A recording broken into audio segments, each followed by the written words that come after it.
Hi everyone, welcome to my YouTube channel. तो आज के इस वीडियो में हम हिंदी शिक्षण शास्त्र के 15 प्रीवियस ईयर के प्रश्नों को कराएंगे, जो कि सीटेट एग्जाम के लिए मोस्ट इंपॉर्टेंट क्वेश्चन है। तो आइए चलिए वीडियो स्टार्ट करते हैं। देखिए इसमें पहला वाला क्वेश्चन कि प्राथमिक स्तर पर बच्चों की भाषाई क्षमताओं का विकास करने का अर्थ है। यानी प्राथमिक स्तर पर पीआरटी लेवल पर तो बच्चों के भाषाई क्षमताओं का विकास करने का क्या अर्थ है। तो पहला वाला ऑप्शन देखिएगा कि भाषिक संरचनाओं पर अधिकार, यानी प्राथमिक स्तर पर तो बच्चों की भाषाई क्षमताओं का विकास करने का अधिकार ये है कि भाषिक संरचनाओं पर अधिकार होना, या भाषा प्रयोग की कुशलता पर अधिकार, या भाषा अनुकरण की कुशलता पर अधिकार, या भाषिक नियमों पर अधिकार। तो चलिए देखिएगा इसका आंसर कि प्राथमिक स्तर पर बच्चों की भाषाई क्षमताओं का विकास करने का अर्थ पूछा गया है। तो इसका अर्थ ये है कि भाषा प्रयोग की कुशलता पर अधिकार होना। तो इसका राइट आंसर हो जाएगा ऑप्शन नंबर सेकंड। अब आइए अगला वाला क्वेश्चन देखिएगा।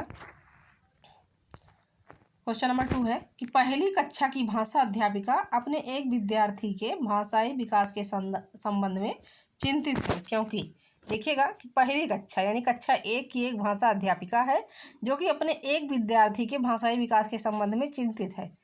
तो इसका ऑप्शन देखिएगा क्यों चिंतित है। तो पहला है कि विद्यार्थी पठन पाठन में रुचि प्रदर्शित नहीं करता, यानी इसलिए वो चिंतित है, या विद्यार्थी को घर पर बात करने के बहुत कम अवसर मिलते हैं, या विद्यार्थी के माता पिता की मातृभाषा अलग है, या विद्यार्थी अपने साथियों से बहुत झगड़ता है। तो देखिए कि प्राथमिक पहली कक्षा की भाषा अध्यापिका अपने एक विद्यार्थी के भाषाई विकास के संबंध में चिंतित है, क्योंकि अब देखिए क्योंकि वो क्यों चिंतित है। तो देखिए कि विद्यार्थी को घर पर बात करने के बहुत कम अवसर मिलते हैं। तो राइट आंसर इसका हो जाएगा ऑप्शन नंबर सेकंड। अब देखिएगा अगला वाला क्वेश्चन है, थर्ड नंबर वाला क्वेश्चन देखते हैं कि बच्चों के बोलना सीखने के संदर्भ में कौन सा कथन सही है। तो बच्चों के बोलना और सीखने के संदर्भ में तो कौन सा कथन सही है पूछा गया है। तो पहला है कि सभी बच्चों की बोलना सीखने की गति एक समान होती है, यानी ये कथन सही होगा कि सभी बच्चों की बोलना और सीखने की गति तो एक समान होती है।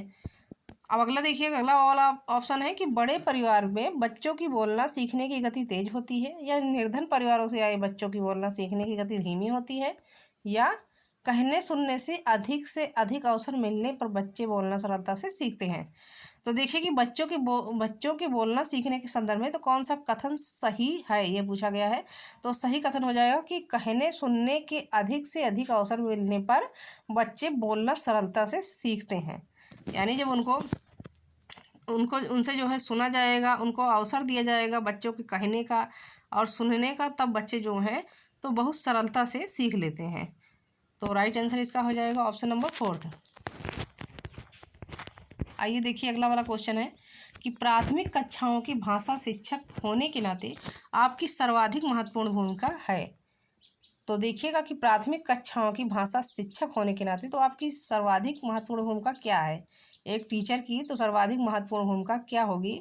तो आइए देखिए पहला वाला ऑप्शन कि बच्चों की भाषाई क्षमता के विकास के लिए तरह तरह के अवसर जुटाना, या बच्चों को वाद विवाद के लिए तैयार करना, या विद्यार्थियों को सर्वाधिक अंक प्राप्त करने के लिए तैयार करना, या कक्षा में पाठ्य पुस्तक की अच्छी तरह से निर्वाह करना।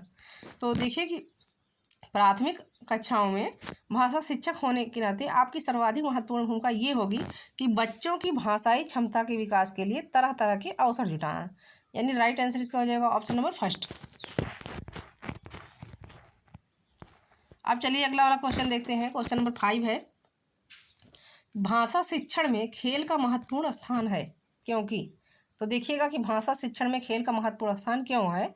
तो पहला है कि भाषा शिक्षक को कम श्रम करना पड़ता है, यानी भाषा शिक्षण में खेल का महत्वपूर्ण स्थान इसलिए है क्योंकि भाषा शिक्षक को कम श्रम करना पड़ता है, या खेल भाषा को विस्तार देते हैं, या खेल में आनंद आता है, या खेल में शारीरिक विकास होता है। तो देखिए कि भाषा शिक्षण के में जो है खेल का महत्वपूर्ण स्थान इसलिए है क्योंकि खेल भाषा को विस्तार देते हैं। तो राइट आंसर इसका हो जाएगा ऑप्शन नंबर सेकंड। अब देखिएगा 6 नंबर वाला क्वेश्चन है कि निम्नलिखित में से किसके अभाव में हम पढ़ नहीं सकते हैं। अब किसके अभाव में जो है तो हम पढ़ नहीं सकते हैं, किस चीज़ का अभाव होगा कि उसमें हम पढ़ नहीं सकते हैं। तो पहला है लिपि से परिचय, उसके बाद 12 खड़ी से परिचय, या वर्णमाला की क्रमबद्धता का ज्ञान, या संयुक्ताक्षरों की पहचान। तो देखिए कि किसके अभाव में कहा गया है कि हम पढ़ नहीं सकते हैं। किसके अभाव में, तो वो है लिपि से परिचय। यानी लिपि से अगर आप लिपियों का परिचय नहीं जानेंगे, लिपि से आपका परिचय नहीं होगा, तो इसी के अभाव में जो है हम पढ़ नहीं सकते हैं। तो राइट आंसर इसका हो जाएगा ऑप्शन नंबर फर्स्ट। आइए अगला वाला क्वेश्चन देखिएगा। क्वेश्चन नंबर 7 है कि एक भाषा शिक्षक के रूप में सबसे बड़ी चुनौती है। तो देखिए कि एक भाषा शिक्षक के रूप में सबसे बड़ी चुनौती क्या है। तो पहला वाला ऑप्शन देखिएगा कि बहुभाषिक कक्षा के शिक्षण के लिए उचित रणनीतियाँ तय करना। यानी एक भाषा शिक्षक के रूप में तो सबसे बड़ी चुनौती ये है कि बहुभाषिक कक्षा के शिक्षण के लिए उचित रणनीतियाँ तय करना, या बच्चों को भाषा सीखने के महत्व से परिचित कराना, या बच्चों की भाषा को संचार साधनों के प्रभाव से मुक्त करना, या भाषा संसाधनों का अभाव है। तो देखिए कि एक भाषा शिक्षक के रूप में जो सबसे बड़ी चुनौती ये है कि बहुभाषिक कक्षा के शिक्षण के लिए उचित रणनीतियाँ तय करना, क्योंकि उस क्लास में बहुभाषिक बच्चे हैं, तो उसके लिए जो है एक टीचर को शिक्षण के लिए उचित रणनीतियाँ तय करना पड़ेगा। तो सबसे बड़ी चुनौती यही होगी। तो राइट आंसर इसका हो जाएगा ऑप्शन नंबर फर्स्ट। अब देखिए अगला वाला क्वेश्चन कि एक बहुसांस्कृतिक कक्षा में आप एक भाषा शिक्षक के रूप में किस बात को अधिक महत्व देंगे। देखिएगा बहुसांस्कृतिक कक्षा है, यानी इसमें जो है तो कई धर्मों के मानने वाले लोग हैं। तो ऐसी सिचुएशन में इस कक्षा में एक भाषा शिक्षक के रूप में किस बात को अधिक महत्व देंगे। तो पहला है कि बच्चों को भाषा प्रयोग के अधिक से अधिक अवसर देना, यानी सबसे अधिक महत्व हम इसे देंगे, या पाठ्य पुस्तक में प्रत्येक पाठ को भलीभांति समझाना, या बच्चों को व्याकरण सिखाना, या स्वयं शुद्ध भाषा प्रयोग। तो देखिए कि एक बहुसांस्कृतिक कक्षा में आप एक भाषा शिक्षक के रूप में तो सबसे अधिक महत्व देंगे कि बच्चों को भाषा प्रयोग से अधिक अवसर देना। तो राइट आंसर इसका हो जाएगा ऑप्शन नंबर फर्स्ट। आइए देखिए अगला वाला क्वेश्चन है 9 नंबर वाला क्वेश्चन देखते हैं कि व्याकरण शिक्षण की आगमन विधि में व्याकरण शिक्षण की आगमन विधि की विशेषता है। तो व्याकरण शिक्षण की आगमन विधि की क्या विशेषता है।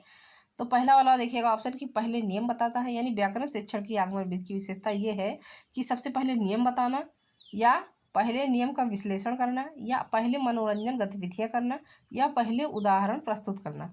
तो चलिए देखिएगा कि व्याकरण शिक्षण की आगमन विधि की विशेषता ये है कि पहले उदाहरण प्रस्तुत करना। तो राइट आंसर इसका हो जाएगा ऑप्शन नंबर 4। अब देखते हैं हम अगला वाला क्वेश्चन है कि भाषा की कक्षा में भाषाई खेलों का आयोजन मुख्यतः। तो भाषा की कक्षा में भाषाई खेलों का आयोजन मुख्यतः तो क्या कहलाता है। देखिएगा कि पहला है कि भाषा सीखने की प्रक्रिया में स्वाभाविकता लाता है।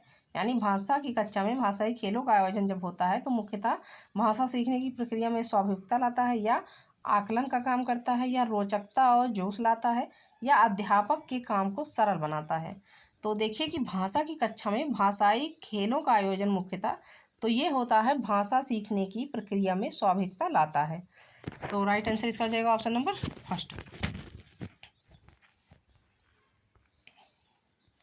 अब देखिएगा अगला वाला क्वेश्चन है 11 नंबर क्वेश्चन देखते हैं कि मंदिरा पहली कक्षा में पढ़ती है। मंदिरा एक छात्रा है जो कि पहली कक्षा में पढ़ती है। और मुझे आम बहुत अच्छा लगता है, मैं थक गई आदि वाक्यों का प्रयोग करती है। तो मंदिरा देखिएगा क्या कर रही है। तो पहला वाला ऑप्शन देखिएगा कि लिंग वचन क्रिया आदि की दृष्टि से सर्वनाम का प्रयोग करना जानती है। यानी मंदिरा जो है पहली कक्षा में पढ़ती है तो वो लिंग वचन क्रिया आदि की दृष्टि से सर्वनाम का प्रयोग करना जानती है, या केवल सर्वनाम का ही प्रयोग कर जानती है, या केवल लिंग की दृष्टि से ही सर्वनाम का समुचित प्रयोग करना जरूरी है, या केवल मैं वाले वाक्य ही बोल सकती है। तो देखिए इसका सही उत्तर हो जाएगा कि मंदिरा अब पहली कक्षा में पढ़ती है और जो है उसे मुझे आम बहुत अच्छा लगता है, वो ये कहती है कि मुझे आम बहुत अच्छा लगता है, मैं थक गई आदि वाक्यों का प्रयोग करती है। तो मंदिरा जो है लिंग वचन क्रिया आदि की दृष्टि से सर्वनाम का प्रयोग करना जानती है। यानी इसका सही उत्तर हो जाएगा ऑप्शन नंबर फर्स्ट। अब देखिए अगला वाला क्वेश्चन है कि भाषा के व्याकरण की समझ को तो भाषा के व्याकरण की समझ को क्या करना चाहिए। तो पहला वाला देखिएगा कि केवल लघुत्तर प्रश्नों के माध्यम से आंका जाना चाहिए। यानी भाषा के व्याकरण की समझ को तो केवल लघुत्तर प्रश्नों के माध्यम से आंका जाना चाहिए, या निबंधात्मक प्रश्नों के माध्यम से आंका जाना चाहिए, या संदर्भ पूर्वक प्रश्नों के माध्यम से आंका जाना चाहिए, या केवल वस्तुनिष्ठ प्रश्नों के माध्यम से आंका जाना चाहिए। तो देखिए कि भाषा के व्याकरण की समझ को संदर्भ पूर्वक प्रश्नों के माध्यम से आंका जाना चाहिए, यानी इसका सही उत्तर हो जाएगा ऑप्शन नंबर 3। अब चलिए अगला वाला क्वेश्चन देखिएगा। 13 नंबर वाला क्वेश्चन है कि प्राथमिक कक्षाओं में बच्चे बहुत कुछ लेकर विद्यालय आते हैं, जैसे अपनी डांट अपने अनुभव, दुनिया के देखने का अपना दृष्टिकोण आदि। तो देखिए कि प्राथमिक कक्षाओं में बच्चे बहुत कुछ विद्यालय लेकर आते हैं, जैसे अपनी डांट। तो पहला है कि समस्याएं, यानी अपनी समस्याएं, अपने अनुभव, दुनिया के देखने का अपना दृष्टिकोण आदि, या भाषा या पाठ्यपुस्तकें या कमियां। तो देखिएगा इसका राइट आंसर हो जाएगा भाषा। कि प्राथमिक कक्षाओं में बच्चे बहुत कुछ लेकर विद्यालय आते हैं, जैसे अपनी भाषा, अपने अनुभव, दुनिया के देखने का अपना दृष्टिकोण आदि। तो यहाँ पे जो है भाषा हो जाएगा। तो सही उत्तर इसका हो जाएगा ऑप्शन नंबर 2। अब देखिए अगला वाला क्वेश्चन है, 14 नंबर वाला क्वेश्चन देखते हैं कि भाषा का प्रयोग। तो भाषा का प्रयोग देखिएगा क्यों होता है। तो पहला है कि जीवन के विभिन्न संदर्भों में होता है, यानी भाषा का प्रयोग जो है तो जीवन के विभिन्न संदर्भों में होता है, या केवल परीक्षा में होता है, या केवल पाठ्य पुस्तक में होता है, या केवल मुद्रित सामग्री में होता है। तो देखिए कि भाषा का प्रयोग जो है तो वो जीवन के विभिन्न संदर्भों में होता है। जीवन के विभिन्न संदर्भों में भाषा का प्रयोग होता है, यानी इसका राइट आंसर हो जाएगा ऑप्शन नंबर 1। अब सबसे आखिरी वाला प्रश्न देखिएगा, यानी 15 नंबर वाला प्रश्न है कि प्राथमिक स्तर पर भाषा सिखाने का सर्वश्रेष्ठ विधि है। पीआरटी लेवल पर जब बच्चे छोटे हैं तो ऐसी सिचुएशन में भाषा सिखाने का सबसे सर्वश्रेष्ठ विधि कौन सी है। तो चलिए देखिए कि बच्चों के साथ कविता गाना, यानी पीआरटी लेवल पर भाषा सिखाने की सबसे सर्वश्रेष्ठ विधि ये है कि बच्चों के साथ कविता गाना, या बच्चों को कहानी सुनाना, या बच्चों को पाठ्य पुस्तक पर आधारित वीडियो कार्यक्रम दिखाना, या बच्चों को भाषा का प्रयोग करने के विविध अवसर देना। तो देखिए कि प्राथमिक स्तर पर भाषा सिखाने की सर्वश्रेष्ठ विधि ये है कि बच्चों को भाषा का प्रयोग करने के विविध अवसर देना, यानी इसका राइट आंसर हो जाएगा ऑप्शन नंबर 4।